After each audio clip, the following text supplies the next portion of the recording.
जिस्म है और ना वो है इतरत रसूलुल्लाह की। अल्लाहुम्मा सल्ले अला मौलाना मुहम्मद वाला अली सय्यिदिना।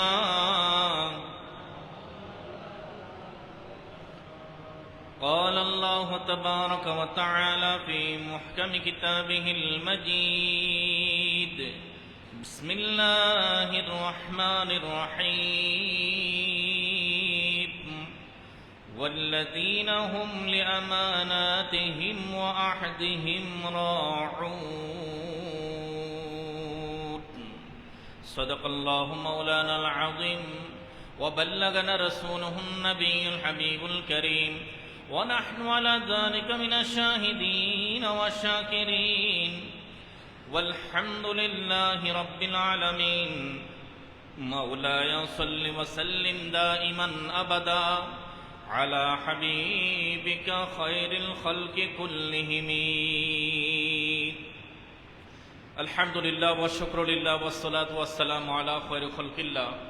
महामहिम रब्बुल आलमीन अहकामुल हाकिमीन अल्लाह जल्ला मजदूर आलिशान दरबारे पाके असंख्य अगंत शुक्रिया आदाय करছি रब्बुल आलमीन अत्यंत दया ও মেহেরবানি করে पवित्र मुहर्रमुल हराम शरीफेर सर्वशेष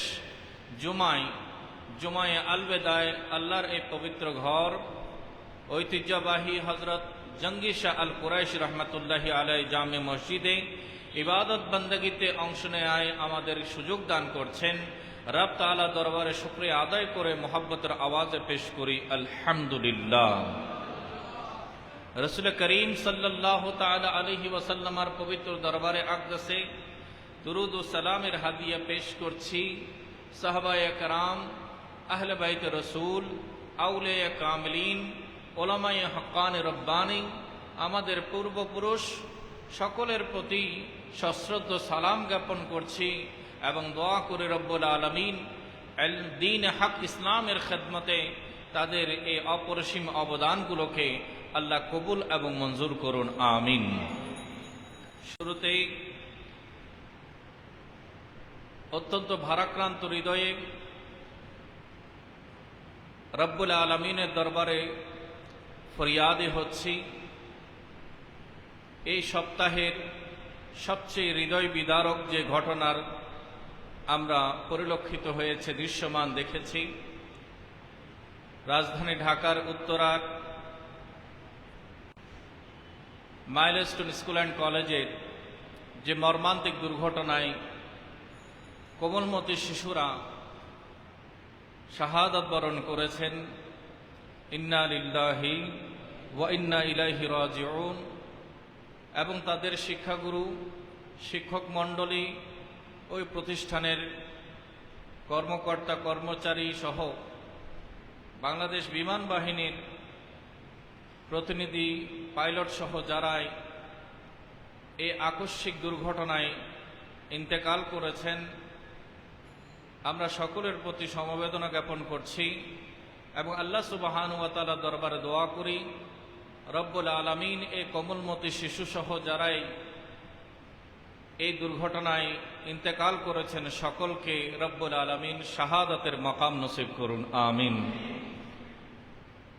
যারা আহত হয়েছেন রব্বুল আলামিন তাদেরকে অতি শীঘ্রই পরিপূর্ণ সুস্থতা নসিব করুন এবং যারা সন্তানহারা অভিভাবকেরা রয়েছেন রব্বুল আলামিন তাদেরকে সবরে জমিল, ধৈর্য ধারণ করে চলার তৌফিক নসিব করুন। আল্লাহ সুবহানাহু ওয়া তাআলা আগামী জীবনে বাংলাদেশের উপরে এমন কোনো দুর্ঘটনার পুনরাবৃত্তি না ঘটুক, আমাদের সকল জনসমষ্টি সুস্থ থাকুক, সুন্দর থাকুক, নিরাপদে থাকুক। হযরত জঙ্গি শাহ আল কুরাইশি রহমতুল্লাহি আলাইহি জামে মসজিদ থেকে আজকে জুমায় আমরা বিশেষভাবে ওনাদের জন্য দোয়া করছি এবং মিলাদের পরও আমরা দোয়া করব। রব্বুল আলামিন আমাদের সকলের ফরিয়াদ পুরো দেশবাসীর হককে কবুল এবং মঞ্জুর করুন, আমিন।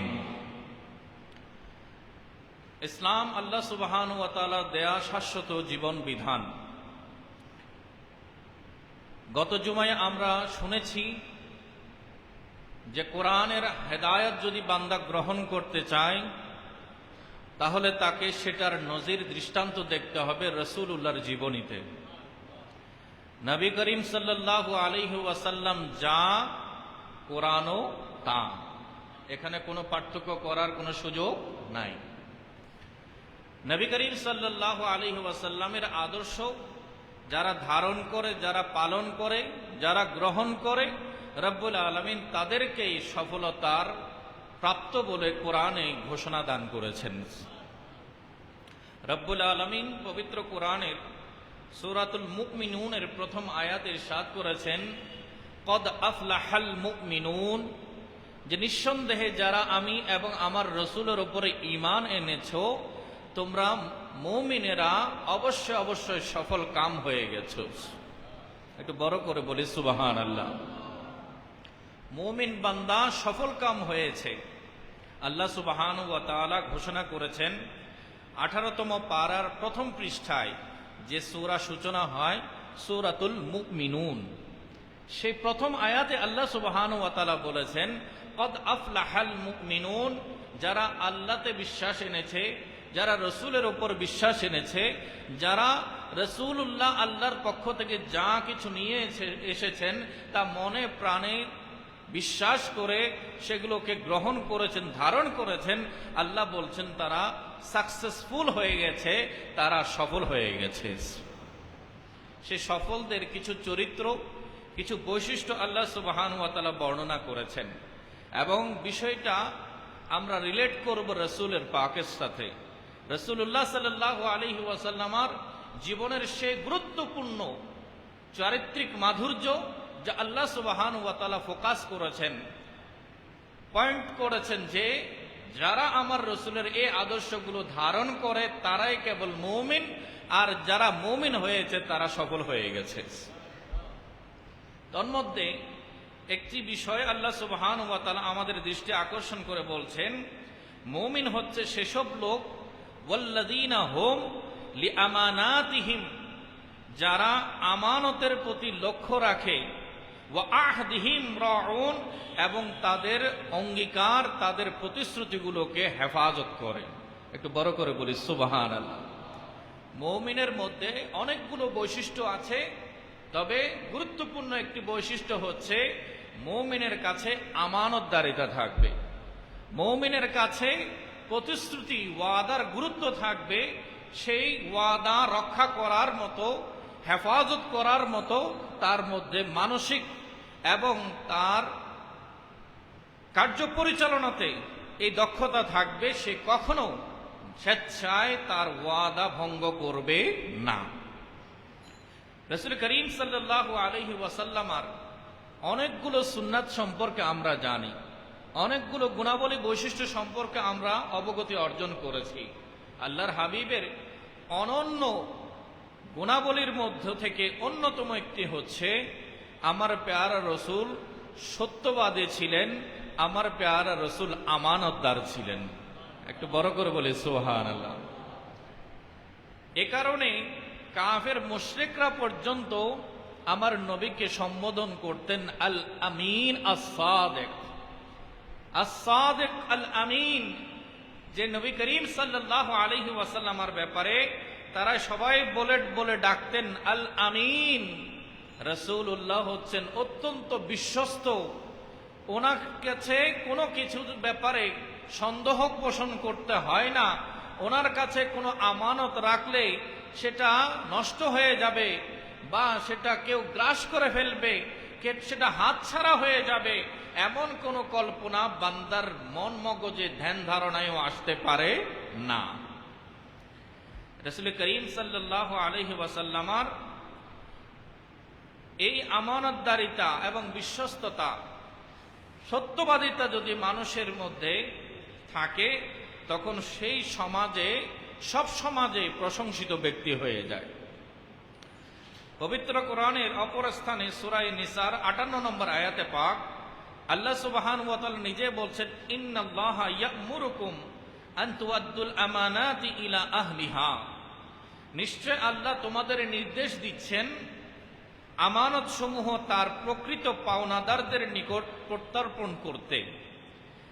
অর্থাৎ যার কাছে যে পাওনাদার রয়েছে তার আমানত তার হাতে পৌঁছে দেয়া কার হুকুম?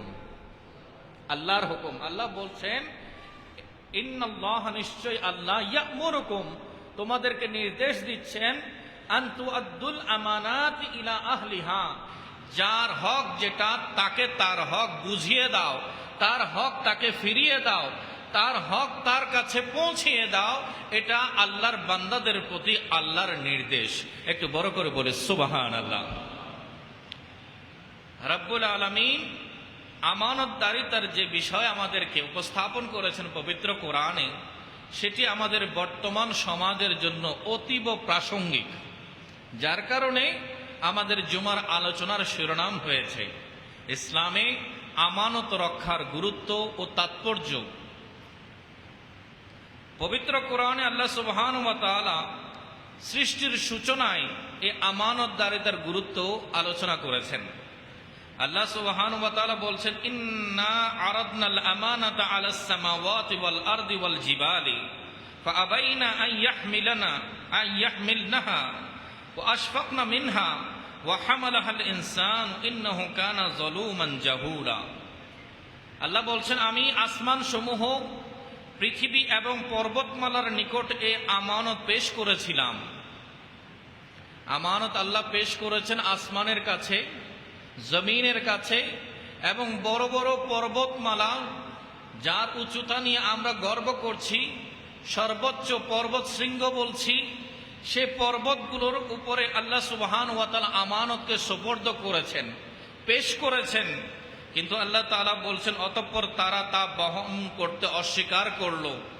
আসমান, সাত আসমান এত মজবুত হওয়া সত্ত্বেও, সাত জমিন এত মজবুত হওয়া সত্ত্বেও, বিরাট বিরাট পর্বতমালা এত মজবুত হওয়া সত্ত্বেও সেগুলো আল্লাহ সুবহানাহু ওয়া তাআলার কাছে অপারগতা প্রকাশ করেছে। আল্লাহ, আমরা আমানতগুলো বহন করতে পারবো না, আমাদের কাছে এই শক্তি নাই যে তোমার আমানতগুলোর যথাযথ রক্ষণাবেক্ষণ করা। তখন আল্লাহ সুবহানাহু ওয়া তাআলা বলছেন, তারা যখন শঙ্কিত হলো, আর যখন আমি মানুষের দিকে যখন আমানতগুলো দিলাম, তখন আল্লাহ বলছেন, ওয়া হামালাহাল ইনসান, হ্যাঁ হ্যাঁ, মানুষেরা সেই আমানতগুলো বহন করলো, কিন্তু ইন্নাহু কানা যালুমান জাহুলা, কিন্তু সে মানুষ অতিশয় জালেম এবং অতিশয় অজ্ঞ। একটু বড় করে বলুন নাউজুবিল্লাহ। মানুষ দেয়ার সাথে সাথে নিয়েছে বটে, কিন্তু রক্ষণাবেক্ষণের যে দায়িত্ব আছে, সেই দায়িত্ব কর্তব্য পালনে সে অজ্ঞ রয়েছে, এবং দেখা যায় আল্লাহর বিধান লঙ্ঘন করে সে নিজের নফসের উপরে জুলুম করে চলেছে। একটু বড় করে বলি নাউজুবিল্লাহ। আল্লাহ সুবহানাহু ওয়া তাআলা প্যারা রাসূল সাল্লাল্লাহু আলাইহি ওয়াসাল্লামের মাধ্যমে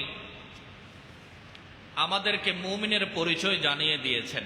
একটু নিজের সাথে মিলিয়ে নিতে হবে আজকে, যে আমার মধ্যে সত্যবাদিতা এবং আমানতদারিতা কতটুকুন আছে।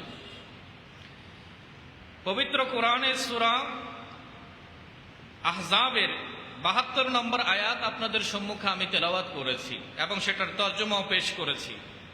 আল্লাহ বলছেন, মানুষকে যখন দেয়া হলো তখন তারা আমানতগুলো বহন করেছে, কিন্তু আল্লাহ বলছেন বাস্তবিক পক্ষে সে অতিশয় জালেম এবং অজ্ঞ।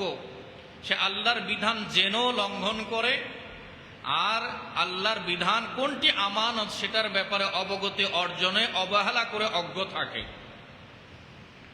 তাই আমাদের উচিত হবে আল্লাহর বিধানাবলীর যে আমানত আমাদের উপরে সুপর্দ করা হয়েছে, সেগুলোর ব্যাপারে আগে জ্ঞান অর্জন করা এবং তা নিজের জীবনে বাস্তব করা, প্রতিপালন করা। আল্লাহ আমাদের সবাইকে তৌফিক নসিব করুক, আমিন। নবী করিম সাল্লাল্লাহু আলাইহি ওয়াসাল্লামের কাছে সাহাবায়ে কেরাম জিজ্ঞাসা করলেন, যে হাদিস ইমাম বাইহাকি শুআবুল ঈমানের 4812 নম্বর হাদিসে পাক উল্লেখ করেছেন, এবং ইমাম সাহাবী আল মাকাসিদুল হাসানার মধ্যে 72 নম্বর হাদিসে উল্লেখ করেছেন। ইমাম মালিক ওনার কিতাবের মধ্যে হাদিস নকল করেছেন। জিজ্ঞাসা করা হলো, কিলা ইয়া রাসূলুল্লাহি আল মুমিনু ইয়াকুনু জুবানান। আমার নবী মুস্তাফাকে বললেন, হুজুর, মুমিন কি কাপুরুষ হতে পারে, ভীত বিহ্বল হতে পারে? মুমিন কি শঙ্কিত হয়ে স্থান ত্যাগ করে ভয়ে পালিয়ে যেতে পারে? তখন আল্লাহ রাসূল বললেন, ক্বালা নাআম, হ্যাঁ, কখনো কখনো পরিস্থিতিতে মানুষ মুমিন হওয়া সত্ত্বেও ভয় পেয়ে যেতে পারে, সে শঙ্কিত হয়ে পলায়ন করতে পারে, কাপুরুষতা প্রদর্শন করতে পারে। এরপরে কিলা ইয়াকুনু বখিলান, হুজুর, মুমিন কি কৃপণ হতে পারে? মুমিন কি কৃপণ হতে পারে, খরচ করতে চায় না, এমন কঞ্জুস টাইপের বখিল হওয়া, কৃপণতা কি মুমিনের বৈশিষ্ট্য হতে পারে?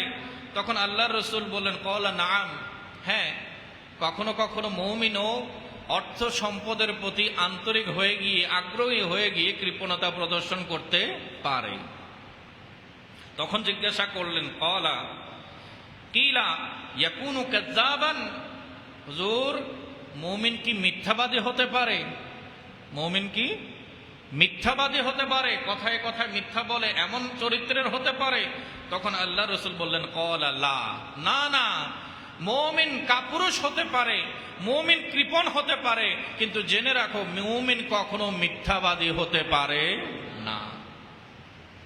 আমার পেয়ারা রাসূল আমাদের উপরে ভরসা করেছেন, আমার পেয়ারা রাসূল আমাদের উপর আস্থা রেখেছেন, আমাদের সম্মানকে তুলে ধরেছেন বিশ্ববাসীর সামনে, যে আমার উম্মতের মাঝে দুর্বলতা থাকতে পারে, ভয় থাকতে পারে, কৃপণতা থাকতে পারে, কিন্তু আমার উম্মত কখনো মিথ্যাবাদী হতে পারে না। কিন্তু আমাদের প্রাত্যহিক জীবনের সাথে যদি আমরা মিলিয়ে নেই, মিথ্যাও আমাদের জীবনে, মিথ্যার অস্তিত্ব আছে কিনা, আমরা কেউ কিন্তু নিজেকে সেটা থেকে সরাতে পারছি না। অথচ আল্লাহর রাসূল বলছেন যে মুমিন হবে তার মধ্যে মিথ্যা থাকতে পারে না। আল্লাহ তাআলা আমাদেরকে সংশোধন হওয়ার তৌফিক নসিব করুক, আমিন। সম্মানিত হাজিরিন, নবী করিম সাল্লাল্লাহু আলাইহি ওয়াসাল্লামের হাদিস, আল্লাহর হাবিব বলছেন, ইয়াতবাউল মুমিনু আলাল খিলালি কুল্লিহা ইল্লাল খিয়ানাতা ওয়াল কাযিব।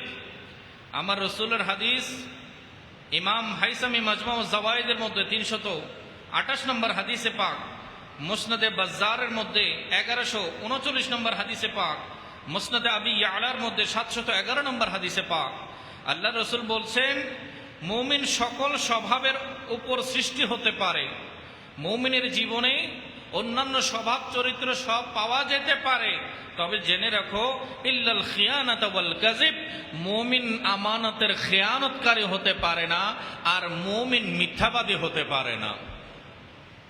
মুমিনের কাছে আমানতদারিতা থাকবে, আমানতের খেয়ানত থাকবে না। এবং বলেছেন, মুমিন কখনো মিথ্যাবাদী হতে পারে না। মুমিনের জবান থেকে শব্দ বের হবে, কলেমা বের হবে, বাক্য বের হবে, যাই বের হবে সবই সত্য হবে। এই বিশ্বাস, এই আস্থা আমার পেয়ারা রাসূল আমাদের উপরে রেখে গেছেন। এখন আমরা একটু নিজেদেরকে চেক করব যে আমরা নবীর আস্থাভাজন হতে পেরেছি, আমরা রাসূলের সে আস্থা কি রক্ষা করতে পেরেছি, নাকি প্রাত্যহিক জীবনের প্রতিটি মুহূর্তে আমার পেয়ারা রাসূলের হাদিসকে লঙ্ঘন করে নবীজির বিরোধিতায় লিপ্ত আছি। আল্লাহ আমাদেরকে সংশোধন হওয়ার তৌফিক দান করুক, আমিন। সম্মানিত হাজিরিন, বাইহাকি শরীফের 4045 নম্বর হাদিসে পাক, হযরত আনাস ইবনে মালিক রাদিয়াল্লাহু তাআলা আনহু বলছেন, ক্বাল্লামা খাতাবানা রাসূলুল্লাহ সাল্লাল্লাহু আলাইহি ওয়াসাল্লাম ইল্লা ক্বালা লা ঈমানা লিমান লা আমানাতা লাহু ওয়া লা দীনা লিমান লা আহদা লাহু। হযরত আনাস বিন মালিক রাদিয়াল্লাহু তাআলা আনহু বলছেন, খুব কম সংখ্যক বক্তব্য আমার পেয়ারা রাসূল রেখেছেন যে বক্তব্যের মধ্যে এই কথাটি বলেননি। মানে প্রায় বক্তব্যের মধ্যে আমার রাসূল এই কথাটা বারবার রিপিট করতেন, স্মরণ করিয়ে দিতেন। সেটা কি বলছেন? ক্বালা লা ঈমানা লিমান লা আমানাতা লাহু। আমার রাসূল বলছেন, ওই ব্যক্তির ঈমান নেই যার কাছে আমানত নেই। যার কাছে আমানতদারিতা নেই সে মুমিন হতে পারে না। এবং বললেন ওয়ালা দীনা লিমান আহদা লাহু, আর যার কাছে দিনদারি নেই, যার কাছে দিন নেই, তার কাছে কোনো প্রতিশ্রুতি, কোনো ওয়াদা নাই। যার কাছে ওয়াদা নেই তার কাছে কোনো দিনদারি নেই, যার কাছে আমানত নেই তার কাছে কোনো ঈমান নেই। এই কথাটা বারবার রিপিট করে করে আমার প্যারা রাসূল সাহাবায়ে কেরামকে সতর্ক করতেন। তাহলে আজকের আলোচনার বিষয়বস্তুটা আমাদের জীবনের জন্য দরকারি কিনা? কথা বলি, দরকারি এবং অতীব প্রয়োজনীয়। আল্লাহ তাআলা আমাদেরকে গ্রহণ করার তৌফিক দান করুক, আমিন। নবী করিম সাল্লাল্লাহু আলাইহি ওয়াসাল্লাম কিয়ামতের নিদর্শন আলামতগুলোর মধ্যে অন্যতম একটা আলামত বলেছেন যে কিয়ামত কখন সন্নিকটে কাছে এসে গেছে তোমরা কিভাবে বুঝবে, সেটার কিছু নিদর্শন আলামত সিম্বল আমি তোমাদের সামনে তুলে ধরছি। তার মধ্যে একটি হচ্ছে আমার পেয়ারা রসুল বলছেন ইজা দুইআতুল আমানাতু ফান্তাজিরিস সাআ, যখন দেখবে আমানত নষ্ট করে দেওয়া হচ্ছে, আমানত বিনষ্ট হবে, তখন মনে করবে যে কিয়ামত অতি সন্নিকটে এসে গেছে, তোমরা কিয়ামতের অপেক্ষা করবে। সাহাবায়ে কেরাম আরজ করলেন কাইফা ইদাআতুহা, হাদিসটি ইমাম বুখারী সহিহ বুখারী শরীফের মধ্যে বর্ণনা করেছেন। সহিহ বুখারীর 59 নম্বর হাদিসে পাক আমার পেয়ারা রসুল বললেন, সাহাবায়ে কেরাম জিজ্ঞাসা করলেন কাইফা ইদাআতুহা, হে আল্লাহর হাবিব, আমানত ধ্বংস করা এটা কিভাবে সম্ভব? কিভাবে আমানত বিনষ্ট হয়, কিভাবে আমানত ধ্বংস হয়ে যায়?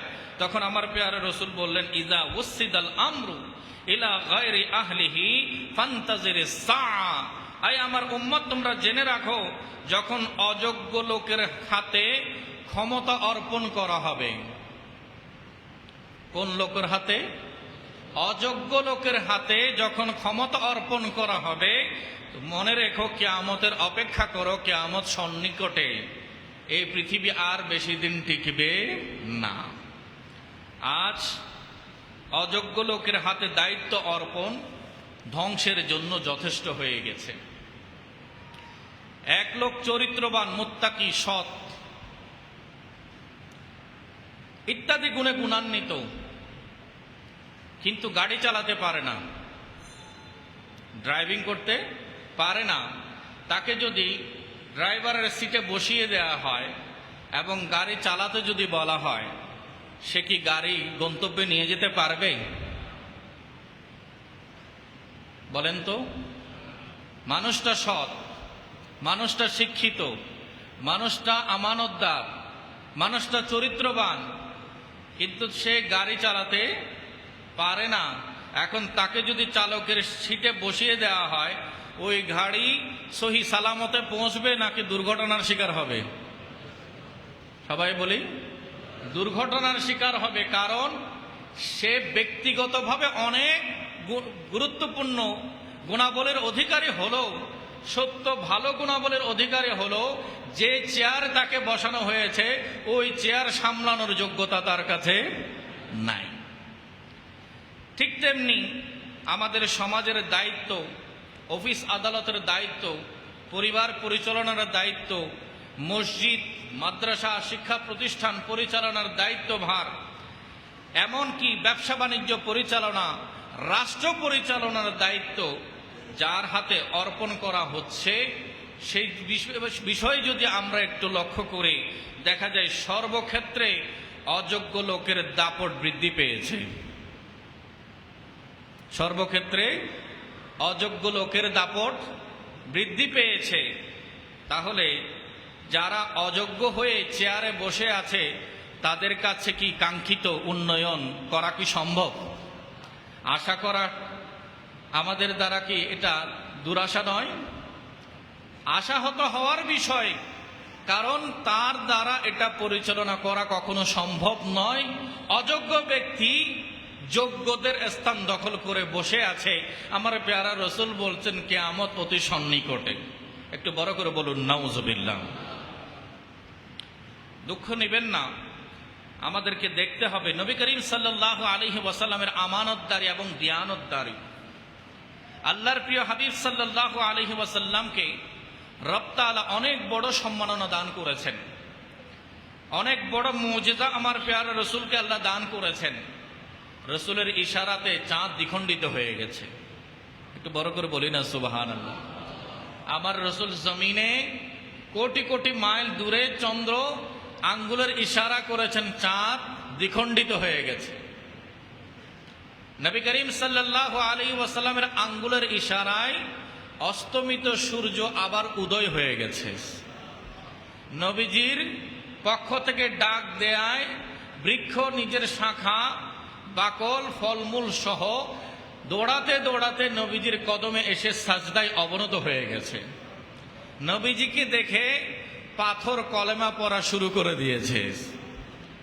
নবী করিম সাল্লাল্লাহু আলাইহি ওয়াসাল্লামের এত বড় বড় মুজিজা আমরা জানি, তবে সবচাইতে আমার প্যারা রসুলের গুরুত্বপূর্ণ মুজিজাগুলোর অন্যতম হচ্ছে জীবনে এক মুহূর্তের জন্য আমার রসুলের মুখ থেকে মিথ্যা বের হয়নি। একটু বড় করে বলি সুবহানাল্লাহ। আমার প্যারা রসুলের দ্বারা কোনো ব্যক্তি কখনো ক্ষতিগ্রস্ত হয়নি। নবীজির দ্বারা কারো মাল সম্পদের জীবনের কোনো ক্ষতি হয়নি। এটাই হচ্ছে আমার প্যারা রসুলের শ্রেষ্ঠতম মুজিজার অন্যতম। একটু বড় করে বলি সুবহানাল্লাহ। আল্লাহর মাহবুব আউলিয়া কেরাম ওনারাও সে ব্যক্তিত্ব সম্পন্ন ছিলেন। আজ বর্তমান সময়ে আমরা দেখি মানুষ যখন আমানতদার হয়ে যায়, মানুষ যখন সত্যবাদী হয়ে যায়, তখন অপরাধ কমে যায়, অপরাধ কমে যায়। এবং আধুনিক সমাজও বিশ্বের চিত্র আমরা দেখছি, এমন অনেক দেশ আছে যেগুলো সম্পর্কে আমাদের অবগতি অর্জন হয়েছে, যেখানে অপরাধীর রাখার জন্য হাজতখানা আছে, কিন্তু সেখানে গ্রেপ্তার হওয়ার মতো কোনো অপরাধী নাই। আমরা যদি অনলাইনে পড়ি, দেখা যায় নেদারল্যান্ডে জেলখানা বন্ধ করে দেওয়া হয়েছে, কারণ সেখানে সব মানুষ ব্যক্তিত্ব সম্পন্ন মূল্যবোধের উপরে আছে। তারা কখনো দেশের ক্ষতি করে না, তারা কখনো মানুষের জানমালের ক্ষতি করে না। তো অপরাধী না হলে জেলখানা বানিয়ে রাখা দরকার কি? তো এরকম যে আজ আমাদেরকে মনে রাখতে হবে, ব্যক্তিত্ব গঠনের জন্য প্রয়োজনে কম খাবো, তবে হালাল খাবো। প্রয়োজনে কম খাবো, তবে লোকমাটা হবে কি? হালাল। বিলাসিতা এবং লোভের কারণে আজকে বাজে লোকরা প্রতারণার ফাঁদ পাচ্ছে। যারাই নেতৃস্থানীয় আছে, তাদের প্রত্যেকের ব্যাকগ্রাউন্ড যদি চেক করা হয়, তাদের প্রত্যেকের যার যার অবস্থান কিন্তু ভালো অবস্থানে আছে। হাত পাততে হবে এমন কোনো পরিস্থিতি তাদের জীবনে নেই, কিন্তু অতি উচ্চ বিলাসী হওয়ার কারণে ওই যে বললাম, শরীর নিজের দেহ চায় যে সেটাকে আরাম দেবে, আয়েসে কাটাবে, সেটার জন্য কি রাইট ওয়েতে গ্রহণ করলো নাকি রং ওয়েতে গ্রহণ করলো, কোনো যাচ বিচার না করে যে কোনো জায়গায় সে খারাপ খারাপ কাজ করে অর্থ উপার্জনের নেশায় পড়ে গেছে। একটু বড় করে বলি নাউজুবিল্লাহ। সম্মানিত হাজরিন, আজকে ভালো খারাপের মিশ্রণ করছে মানুষ, এমনকি জরুরি ওষুধপত্র মিশ্রণ হচ্ছে কিনা, কোন ওষুধটা কাজ করবে কার্যকরী আর কোন ওষুধটা কার্যকরী নয়, এটা বুঝে ওঠা আমরা যারা সেবনকারী আমাদের দ্বারা সম্ভব নয়। আর কিছু খারাপ অভ্যাসের চিকিৎসকও আছেন, যাদের চিকিৎসা কেন্দ্রতে নানান ওষুধ কোম্পানির কর্মচারীদের লাইন লেগে থাকে, বিভিন্ন উপরি পাওয়ার আশায়, গিফট পাওয়ার আশায়, ডিসকাউন্ট পাওয়ার আশায় বা কিছু সম্মানী পাওয়ার আশায় তাদের সেই অকার্যকর ওষুধপত্রগুলো পর্যন্ত ডেসক্রিপশনের মধ্যে লিখে দিচ্ছেন আমাদের এই সুশীল সমাজের কিছু ডাক্তার নামের অপেশাদার ব্যক্তিবর্গ, যাদের কাছে তার পেশা, মানুষের মানবতাবোধ, মানুষের জীবনের ব্যাপারে কোনো মূল্যবোধ নাই। সে শুধু অর্থটাকে বড় করে দেখেছে, আল্লাহ, আল্লাহর রসুল এবং নিজের জীবনের মূল্যবোধটাকে দূরে ঠেলে দিয়েছে। একটু বড় করে বলুন নাউজুবিল্লাহ। দুঃখ লাগে বিষয়গুলো। ওনার কাছে কিসের অভাব? শিক্ষা দীক্ষায় কি কোনো কিছুতে কমতি আছে? ওনার আত্মমর্যাদায় কোনো কিছুর কমতি আছে? ওনাকে কে গিয়ে বোঝাবে? কে গিয়ে সংশোধন করবে? তো ভেতর থেকে যদি আওয়াজ না আসে, আমার কাজটা আমি কি করছি, আমি কি লিখছি, তাকে আমি আপনি গিয়ে কিভাবে জোরপূর্বক বুঝাবো? আল্লাহর কাছে দোয়া করি এমন খারাপ লোকগুলোর সংস্পর্শ থেকে আল্লাহ আমাদের সবাইকে যেন হেফাজতে রাখেন। আমানতদার কার সাথে হওয়া চাই? আমি আমার মিম্বর থেকে আমানতদার হওয়া চাই। একজন কাউন্সিলর সাহেব, একজন মেম্বার সাহেব ইউনিয়ন পরিষদে বা যে জায়গায় আছেন, তার চেয়ার থেকে আমানতদারিতা থাকতে হবে। একজন ডাক্তার, তিনি তার রোগীর সাথে আমানতদারিতা রক্ষা করতে হবে। আর রোগী যিনি স্বাস্থ্যসেবা গ্রহণকারী, তাকে তার চিকিৎসকের সাথে আমানতদারিতা রক্ষা করতে হবে। একজন শিক্ষক তার নিজ দায়িত্ব, নিজ ডিউটি যথাযথভাবে পালন করতে হবে। শ্রেণীকক্ষের পাঠদান বাদ দিয়ে তিনি বাহিরে কোনো আড্ডায় বসে শিক্ষার্থীদের জীবনের গুরুত্বপূর্ণ সময়গুলোকে অবহেলা করতে পারেন না।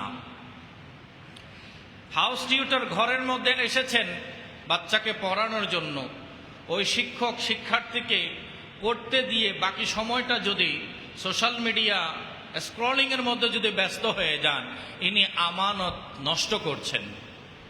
কারণ ওনার সাথে কমিটমেন্ট হয়েছে আপনি 1 ঘন্টা পড়াবেন। ওই 1 ঘন্টা পূর্ণ সংখ্যা ওই বাচ্চার ভালো খারাপ সবগুলো দেখার দায়িত্ব কার হাতে? ওই শিক্ষকের হাতে। তিনি যদি বাচ্চাকে বাচ্চার অবস্থায় ছেড়ে দেন, তাহলে অভিভাবকের সাথে তার কি আমানতদারিতা রইল? তিনি আমানতদারিতা লঙ্ঘন করেছেন। অনুরূপ শ্রমিকের কাজ হচ্ছে তার মালিকের, যার আওতাধীন সে কাজ করছে, তার যথাযথ আমানত রক্ষা করা। টিফিন পিরিয়ডে, লাঞ্চ পিরিয়ডে বা প্রেয়ার ব্রেকে বা ওয়াশরুমে যাওয়ার নাম করে নির্দিষ্ট সময়ের থেকেও বেশি সময় পার করে এসে যদি সে ওই কাজে যোগদান করে, তাহলে যে সময়টা বেশি লাগিয়েছে এই সময়টা মালিককে ফাঁকি দিয়েছে কিনা? ফাঁকি দিয়েছে। এখন কেউ যদি তার শ্রম বিনিয়োগের ক্ষেত্রে মালিক পক্ষকে ঠকাতে চায়, ফাঁকি দিতে চায়, ওই লোকমা হালাল নাকি হারাম? অবশ্যই হারাম, কারণ সে তার সময়ের আমানত নষ্ট করেছেন। অনুরূপ একজন মালিক তার শ্রমিকের যা যা প্রয়োজন তার জন্য সব ব্যবস্থা করতে হবে। প্রত্যেক শিল্প প্রতিষ্ঠানের জন্য মালিক পক্ষকে নির্দিষ্ট কিছু শর্ত ধরে দেওয়া হয়েছে, সেগুলো তিনি পালন করবেন এবং ওনার শ্রমিকদের প্রতি আন্তরিক হয়ে থাকবেন, তাদের প্রয়োজনগুলো পূরণ করবেন এবং তাদের মাইনে ঠিক সময়ে তিনি প্রদান করবেন। অতিরিক্ত লাভের আশায় কয়েকদিন যদি টাকা জমিয়ে রাখতে পারি, তাহলে আমার ওদিকে শেয়ার বাজারের টাকা মুনাফা বাড়বে। একদিনও যদি টাকা খাটাতে পারি, তাহলে আমার কিছু মুনাফা বাড়বে। এমন আশায় যদি আপনার আওতাধীন শ্রমিকের প্রাপ্য পৌঁছাতে আপনি দেরি করেন, তাহলে জেনে রাখেন আপনি আমানতের খেয়ানত করেছেন। আপনি আমানতের খেয়ানত করেছেন। হয়তো পার্থিব জীবনে আপনি কিছু আর্থিক মুনাফা পেয়েছেন, কিন্তু আল্লাহর কাঠগড়ায় বাঁচার মতো তখন কোনো জবাব আপনি খুঁজে পাবেন না। আল্লাহ তাআলা আমাদেরকে সতর্ক থাকার তৌফিক দান করুক, আমিন। সম্মানিত হাজরিন, কথা বলতে গেলে অনেক সময় প্রয়োজন, শুধু এতটুকুই বলবো, আমরা যার যার অবস্থান থেকে যদি আমরা নিজের দায়িত্বটা ঠিকভাবে পালন করি, তাহলে আমাদের সমাজের এই বিশৃঙ্খলা থাকবে না। এখানে প্রশাসন এসে আমাদেরকে জোরপূর্বক শাসন করতে হবে না। নিজের শাসক যদি আমরা নিজেরা বনে যেতে পারি, নিজেকে যদি শাসন করা শিখে যেতে পারি, আমার সংশোধনের জন্য, আমার সমালোচনার জন্য যদি আমি নিজে তৈরি হয়ে যাই, তাহলে আমাকে আর কোনো প্রশাসক এসে জোরপূর্বক শাসন করা দরকার পড়বে না। তাই আমার জায়গা থেকে আমি আমার দায়িত্ব পালন করি, আপনি আপনার জায়গা থেকে আপনার দায়িত্ব পালন করেন। যে ওষুধ কোম্পানি ওষুধ তৈরি করবে সে আমানতদারিতা রাখবে যে আমি ভালো মানের ওষুধ তৈরি করব। কোনো মিশ্রণ করব না। যিনি ডাক্তার হবেন তিনি ভালো ওষুধের দিকে আমাদেরকে গাইড করবেন। যিনি শিক্ষক হবেন তিনি ছাত্রদেরকে আদব আখলাক জীবনে এগিয়ে যাওয়ার পথে তার যা যা গুণাবলী অর্জন করা দরকার সেগুলোর দিকে তাকে পথ দেখাবেন। এবং অভিভাবকেরা ওই শিক্ষককে তার ন্যায্য মজুরি দেবেন, সম্মানই পৌঁছিয়ে দেবেন। এভাবে পুরো ব্যবস্থাপনায় যদি যোগ্য ব্যক্তিকে সঠিকভাবে মূল্যায়ন করা হয় তাহলে অযোগ্যরা যোগ্যদের চেয়ারে যেতে পারে। আজ উপরে তোলার জন্য বলে লিঙ্কের দরকার, লোভিং এর দরকার, সংযোগের দরকার। সংযোগ না হলে কোনো মূল্যায়ন নেই। কিন্তু কোরআন ও সুন্নাহ আমাদেরকে বারংবার বলেছে যে যেই অবস্থানের মেধাবী, যার যোগ্যতা যে বিষয়ে আছে তাকে সবাই মিলে এগিয়ে দিতে হবে। কোনো কিছু প্রতিবন্ধকতা তৈরি করে তার গতিরোধ করা মানে হচ্ছে ইজা দুইয়াতিল আমানাতু ফান্তাজির সাআ। যখন কোনো অযোগ্য ব্যক্তিকে যোগ্য ব্যক্তির স্থানে বসিয়ে দেওয়া হবে, সমাসীন করা হবে, তখন আমানত নষ্ট করে কিয়ামতকে দাওয়াত দেওয়া হবে। একটু বড় করে বলুন নাউজুবিল্লাহ। আমরা বলি কিয়ামত কখন আসবে হুজুর? প্রতি বছরে তো এই ওয়াজ শুনি। কি বলেন? কিয়ামতের আলামতের কথা প্রতি বছরে তো শুনি। কখন কিয়ামত আসবে? যখন আসবে তখন আমরা কেউ বেঁচেও থাকবো না। আমাদের পরবর্তী জেনারেশন হয়তো পেতে পারে, অথবা তাদের পরবর্তী জেনারেশন পেতে পারে। এরকম একটা কল্পনার জগতে আমরা বসবাস করছি কিনা? যেহেতু আগে থেকেই কোন সালে কিয়ামত হবে এটা বলে দেওয়া হয়নি, এই সুযোগটা গ্রহণ করে আমরা বলছি কিয়ামত কখন হবে? হুজুরের ওয়াজ প্রতি বছরই শুনি, কিয়ামত তো চোখে দেখি না, কিয়ামত তো দৃশ্যমান হচ্ছে না। আমি আপনাদেরকে বলবো ভাই, কিয়ামত মানে কি? ধ্বংস হয়ে যাওয়া। কিয়ামত মানে অশান্তি এসে যাওয়া। কিয়ামত মানে আক্রান্ত হয়ে যাওয়া। কিয়ামত মানে প্রাণহানি ঘটা। কিয়ামত মানে স্বস্তি চলে যাওয়া। কিয়ামত মানে মানুষ অস্থিরতায় এদিক সেদিক ছুটাছুটি করা। কিয়ামত মানে মানুষের জীবনের যে ধারা সেটা নষ্ট হয়ে যাওয়া, ধ্বংস হয়ে যাওয়া। আজ আমাদের পরিবারগুলোর শৃঙ্খলা কি টিকে আছে? তাহলে কিয়ামত কি দূরে নাকি এসে গেছে? আজ আমাদের খাবার, যে খাবারটা আমি গ্রহণ করছি আল্লাহর কালাম পর বিসমিল্লাহ বলে শুরু করছি, কিন্তু আমি এটাও জানি যে এই খাবারটার মধ্যে বিষ মেশানো আছে। এই খাবারটার মধ্যে বাম্পার ফলনের নাম করে বিভিন্ন ধরনের বিষক্রিয়া করা হয়েছে। একটা মাছের মধ্যে কোনো মাছি বসে না। ফল যেভাবে আনি মাস পেরিয়ে গেল ওভাবে অক্ষত থেকে যায়। ওষুধ খেলেও রোগ সারে না। তাহলে যা খাচ্ছি, যা নিচ্ছি সবগুলোর মধ্যে মিশ্রণ আছে কিনা? তো যেখানে বান্দার রিজিকটাকেও ধ্বংস করে দেওয়া হয়েছে, বান্দার থাকার জায়গাটাকে ধ্বংস করে দেওয়া হয়েছে, পারিবারিক অশান্তি টেনে আনা হয়েছে, কেউ স্বাভাবিক জীবনযাপন করতে পারছে না, মানসিকভাবে অস্থিরতায় আছে। মেয়েদেরকে বিবাহ দেওয়ার পরে কদিন যেতে না যেতে ওই সুখের সংসার ভেঙে টুকরো টুকরো হয়ে যাচ্ছে। ওই মা বাবার জন্য কি কিয়ামত দূরে নাকি এসে গেছে?